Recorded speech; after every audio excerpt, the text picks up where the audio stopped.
Iodise salt यानी iodine युक्त नमक। ज़्यादातर लोग आज यही खाते हैं और उनको ये पता भी नहीं कि वो क्यों खा रहे हैं, क्योंकि कंपनी ने कहा आपको अच्छा है आप खा रहे हैं। टीवी में हर जगह आता है आयोडीन वाला नमक खाओ, नहीं तो आपका दिमाग विकसित नहीं होगा, इस तरह के ऐड आती है।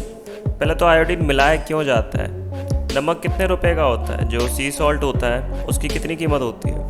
काफ़ी सस्ता होता है वो, 25-30 रुपये किलो का नहीं होता, बहुत सस्ता होता है वो। और उसको अगर आपको महंगा करके बेचना है तो आपका कुछ तो तड़का मारना पड़ेगा उसमें, कि सिंपली अगर समुद्री नमक आप ऐसे ही बेचोगे तो उसमें तो कोई ख़ास बात है नहीं। तो उसको बना दिया आयोडाइज्ड, बना दिया जी, आयोडाइज्ड नमक बना दिया। इसके वजह से उस पर पैकेट पे बहुत अच्छी अच्छी बातें लिख दी, दुनिया भर के हेल्थ बेनिफिट्स इसमें गिना दिए। लेकिन असल बात क्या है? असल बात ये है कि जो आयोडीन वाला नमक होता है, आयोडीन इसके वजह से लोगों के शरीर में ज़्यादा हो जाता है और उस कारण आयोडीन ज़्यादा होने से शरीर में लोगों में नापुंसकता आती है। आदमियों में ये स्पर्म काउंट कम करता है, औरतों के जो एग्स की ओव्यूलेशन होती है उसमें डिस्टर्बेंस करता है। तो सिंपल भाषा में ये है कि अगर आप आयोडाइज्ड नमक लेते हैं, आपके बच्चे पैदा करने की संभावना आपकी कम हो जाती है, आपके बच्चे होंगे इस बात की संभावना कम हो जाती है। और इस आयोडाइज्ड नमक का एक और नेगेटिव इफेक्ट ये है कि जो सेक्सुअल पावर होती है आपकी वो भी कम होती है। कुछ इस तरह की तस्वीरें दिखाई जाती हैं हम लोगों को कि अगर आप आयोडाइज्ड नमक नहीं खाओगे तो इस तरह का आपका गला फूल जाएगा और आपको गोइटर हो जाएगा। बचपन से स्कूल की जो बच्चों की किताबें होती हैं, बहुत छोटी क्लासों से ये इस तरह की तस्वीरें डाल दी जाती हैं उनमें, और ये बताया जाता है कि बच्चों आयोडाइज्ड नमक खाओ नहीं तो ऐसा गला हो जाएगा, दिमाग का विकास नहीं होगा। तो ये जो चीज़ दिखाई है ये बिल्कुल सही है, आयोडीन की कमी से ऐसा होता है। लेकिन किसने कह दिया कि सिर्फ नमक में आयोडीन होता है? हर चीज़ होती है, जो भी मिट्टी से निकलती है, ज़मीन से निकलती है, हर चीज़ में आयोडीन होता है। चाहे आप कोई भी साग सब्जी ले, फल ले, जो भी चीज़ ज़मीन में उग रही है, मिट्टी में उग रही है, उन हर चीज़ों में आयोडीन है। अगर आप खाएंगे उसको तो आपके आयोडीन की कमी पूरी हो जाएगी। तो सिर्फ नमक से ही क्यों होगा भाई? सिर्फ नमक से ही आयोडीन क्यों मिलेगा और नमक से ही लेना क्यों ज़रूरी है? वो इसलिए ज़रूरी है, कंपनी को कमाने हैं पैसे।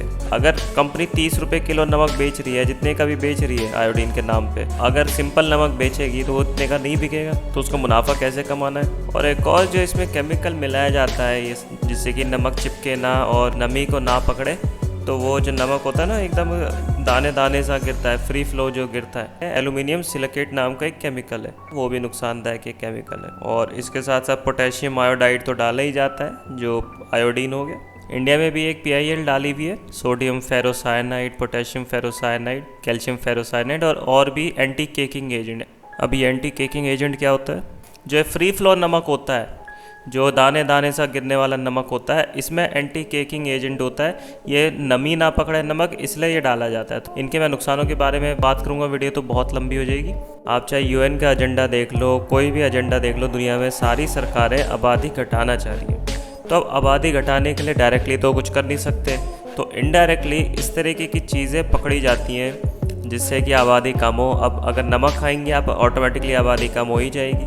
रेडियो फ्रिक्वेंसी से भी ये सब इफेक्ट आ रहा है, मोबाइल के और आपके जो लैपटॉप आप ये अपने पैर पे रख के काम करते हो ना, जांघों पे रख के जब आप काम करते हो, इससे भी इंपॉर्टेंस आ रही है। अब आपको इतनी बात तो पता चल गई, जो आयोडाइज्ड नमक है वो नुकसान देता है। अब नॉर्मल जो नमक है वो कहाँ से ले? नॉन आयोडाइज्ड नमक ढूंढना भी बड़ा मुश्किल है। एक वक्त था कि भारत सरकार ने नॉन आयोडाइज्ड नमक को बैन करने की कोशिश करी थी, कोर्ट में केस था। ये ऐसी चीज़ें करी जा रही हैं। अब ऐसा क्यों करा जा रहा है भाई? भारत की आबादी बढ़ रही है तो धीरे धीरे कम तो करनी है, तो अलग अलग तरीके अपनाए जा रहे हैं। अगर आपको नॉन आयोडाइज्ड नमक ढूंढना है, उसको क्या कहते हैं? नॉन आयोडाइज्ड नमक को उसको कहते हैं सेंधा नमक, रॉक सॉल्ट कह दो या सेंधा नमक कह दो, लाहौरी नमक के नाम से भी ये होता है फेमस। ये कहाँ मिलेगा? पतंजलि का आता है, पतंजलि का सेंधा नमक के नाम से आपको मिल जाएगा, या खादी ग्राम उद्योग चले जाओ, वहाँ पर आपको सेंधा नमक मिल जाएगा। खैर अब तो खादी ग्राम उद्योग का नामकरण हो गया, मोदी जी ने उसको खादी इंडिया कर दिया, या कोई और अन्य ब्रांड हो तो उनसे भी आप देख सकते हैं। और अगर आप विदेश में रहते हैं, किसी ऐसे देश में रहते हैं जहाँ आपको इस तरह का खादी का या पतंजलि का नहीं मिल रहा है, किसी इंडियन ब्रांड का नहीं मिल रहा, तो कॉशर सॉल्ट ले सकते हैं आप। कॉशर एक जो ज्यूइश लोग होते हैं ये नॉन आयोडाइज सॉल्ट इस्तेमाल करते हैं अपने खाने में, तो आप वो भी उठा के वो भी इस्तेमाल कर सकते हैं, वो भी सेम ही चीज़ है। लेकिन अभी तक तो अल्टरनेट आते हैं। अगर ज़्यादा इनके हाथ में हो गया तो एक वक्त ऐसा आएगा जब आपको आयोडाइज नमक ही मिलेगा, नॉन आयोडाइज मिलेगा ही नहीं, क्योंकि लोगों को पता ही नहीं है, ये डिमांड ही नहीं रही है। आप कहीं भी देखेंगे किसी को भी नहीं पता। जो पुराने ज़माने के लोग थे वो सेंधा नमक खाते थे, वो उन्हें पता था कि ये चीज़ नुकसान देती है। पुराने लोग 1945 से जो पहले पैदा हुए हैं, मैं उन लोगों की बात कर रहा हूँ, उनमें बहुत ज़्यादा अवेयरनेस थी इन चीज़ों को लेकर। लेकिन 1945 के बाद से, जब से ये मास मीडिया आया है, ये वर्ल्ड वॉर के बाद से दुनिया का यूनिफिकेशन हो गया है। जैसे यूएन आ गया है, जैसे मीडिया की पावर एक जगह कॉन्सेंट्रेटेड हो गई, इंटरनेशनल बॉडीज़ बन गई, उसके बाद से ये सारा मामला ख़राब हुआ है। लोगों को एक तरह से ये सब चीज़ों का प्रोपेगेंडा दिया है और उसी के बाद से ये जो डीपॉपुलेशन का एजेंडा है ये आया है। तो 1945 से पहले जो पैदा हुए उन लोगों को इतना ज़्यादा इसके बारे में पता था। हमारे माँ बाप को भी इन चीज़ों के बारे में नहीं पता, क्योंकि वो 45 के बाद के पैदा हुए। और मैं बता चुका हूँ आपको कि 45 के बाद से मास मीडिया बहुत एक्टिव हो चुका है। जो टीवी पे आ गया वो सही, जो टीवी पे नहीं आ रहा वो गलत है। अब फ़ायदे गिनवाता हूँ मैं आपको। जो रॉक सॉल्ट होता है, जो ये सेंधा नमक जो मैं बता रहा हूँ, इसमें 94 माइक्रो न्यूट्रिएंट्स होते हैं। और ये जो सी सॉल्ट होता है ना, इसमें आयोडाइज सॉल्ट हो गया, इसमें 3 से 4 माइक्रो न्यूट्रिएंट्स ही होते हैं केवल। आयु टाइम्स नाम से एक वेबसाइट है, इस पर भूख बढ़ाता है, डाइजेस्टिव होता है, डाइजेशन अच्छी करता है, खाना पचाने में मदद करता है, आसान होता है और भी बहुत सारे फ़ायदे होता है आँखों के लिए। और जो शरीर में त्रिदोष होता है उसको ठीक करता है। सेंधा नमक से आपका वेट भी कम होता है, मेटाबॉलिज्म क्योंकि सुधरता है, शरीर में जो स्वेलिंग आती है, सूजन होती है, उसको कम करता है, एंटी इन्फ्लेमेटरी होता है, जो हाथों में जो कीड़े होते हैं उनको कम करता है। और भी इसके काफ़ी सारे इफ़ेक्ट बताए, आप जाके देख सकते हैं। तो ऐसा क्यों होता है? जो समुद्री नमक है, इसमें आपको पता है समुद्री पानी है, इसमें कोई ख़ास किसी काम का नहीं है, बिल्कुल बेकार है। जो समुद्री नमक को अगर आप पानी सुखा के बनाएंगे तो उसमें आपको कोई माइक्रो न्यूट्रिएंट्स नहीं मिलेंगे। लेकिन जो रॉक सॉल्ट होता है वो भगवान ने बनाया, वो कुदरती नमक है, तो उसके मुकाबला हम अपना बनाए हुए नमक से नहीं कर सकते। अब मैं आपको रियल लाइफ एग्जांपल दूंगा, जो कि कुछ जो धर्म है दुनिया में वो आयोडाइज नमक नहीं खाते हैं बिल्कुल भी। एक धर्म है, यहूदी लोग होते हैं, इज़राइल का आपने नाम सुना होगा, तो इज़राइल में सारे ज़्यादातर यहूदी लोग ही होते हैं, तो इनको ज्यूज़ कहते हैं इंग्लिश में। तो इनका आप डाइट देखेंगे, आयोडाइज सॉल्ट कह देंगे, टेबल सॉल्ट कह देंगे, ये इसको नहीं खाते हैं। इनका अपना अलग नमक होता है जो कि इनके यहूदी ट्रेडिशन के हिसाब से बना होता है, उसको ये लोग कहते हैं कॉशर सॉल्ट। कॉशर हो गया जो इनकी डाइट के हिसाब से, जो यहूदी डाइट के हिसाब से ठीक माना जाता है। तो जब ये लोग, इनका आप देख सकते हैं, इनको कोई आयोडीन की कमी नहीं है, सेहतमंद लोग हैं ये बिल्कुल। इनकी आप देखेंगे उम्र भी काफ़ी अच्छी खासी है, इनकी एवरेज उम्र 82 ईयर्स जीता है एक एवरेज यहूदी आदमी। तो इनकी उम्र भी अच्छी खासी है, इनकी सेहत भी अच्छी खासी है। और ये जब अपनी डाइट में ये आयोडीन का नमक का इस्तेमाल नहीं करते, आप इससे देख सकते हैं कि इनको जब कोई बीमारियां नहीं है तो हम क्यों इस्तेमाल कर रहे हैं। और इन लोगों के बारे में मैं आपको पहले ही बता चुका हूँ, सबसे ज़्यादा दिमाग इन लोगों में होता है और दुनिया में सबसे ज़्यादा अमीर आपको यही लोग मिलेंगे। और सारी जो बड़ी बड़ी ऑर्गेनाइजेशन होती है वहाँ पर आपको यही लोग मिलेंगे। तो अच्छे खासे पढ़े लिखे लोग होते हैं ये, और बड़ी बड़ी पदों पे होते हैं, अमीर होते हैं। जब ये लोग अपने नमक में आयोडीन को अवॉइड कर रहे हैं, क्योंकि इन्हें पता है कि आयोडीन अच्छा नहीं होता, इम्पोर्टेंस आती है उससे, नापुंसकता आती है, तो हम क्यों खा रहे हैं आयोडीन का नमक? हमारे देश में क्यों इसको प्रमोट करा जा रहा है? चलो प्रमोट तो करा ही जा रहा है, कम से कम हम लोगों में इतनी जागरूकता क्यों नहीं है कि हमें ये ऐसे कंपनी जो हमें पेल रही है वो हम उसको ले रहे हैं।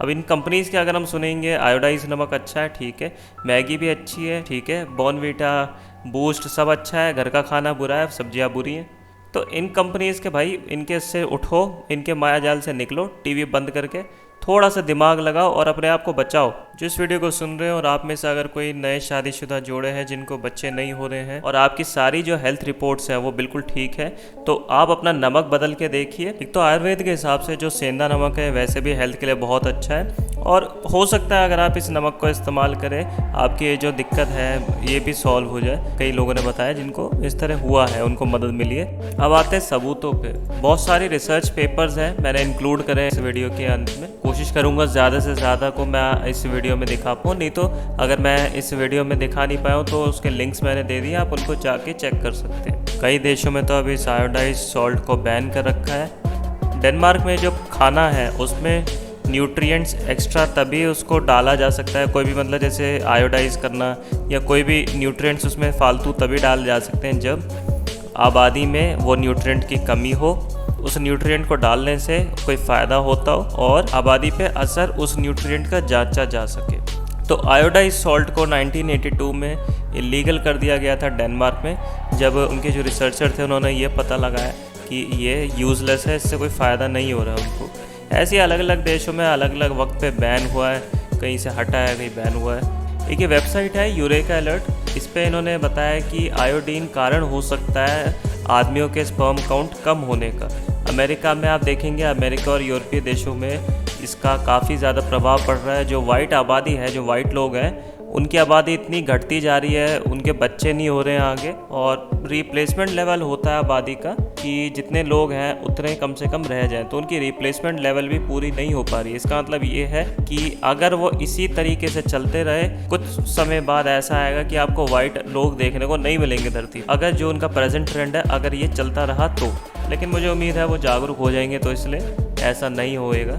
एक ये दूसरी स्टडी है बीएमसी वेबसाइट पे, तो इसके मुताबिक इन्होंने ये बताया कि आयोडीन कम होना और आयोडीन ज़्यादा होना दोनों ही घातक है स्पर्म काउंट के लिए आदमियों में। अगर आपका आयोडीन कम होगा तब भी दिक्कत है, ज़्यादा होगा तब भी दिक्कत है। आपको मीडियम लेवल मेंटेन करना है, खाना ठीक ठाक खाना है।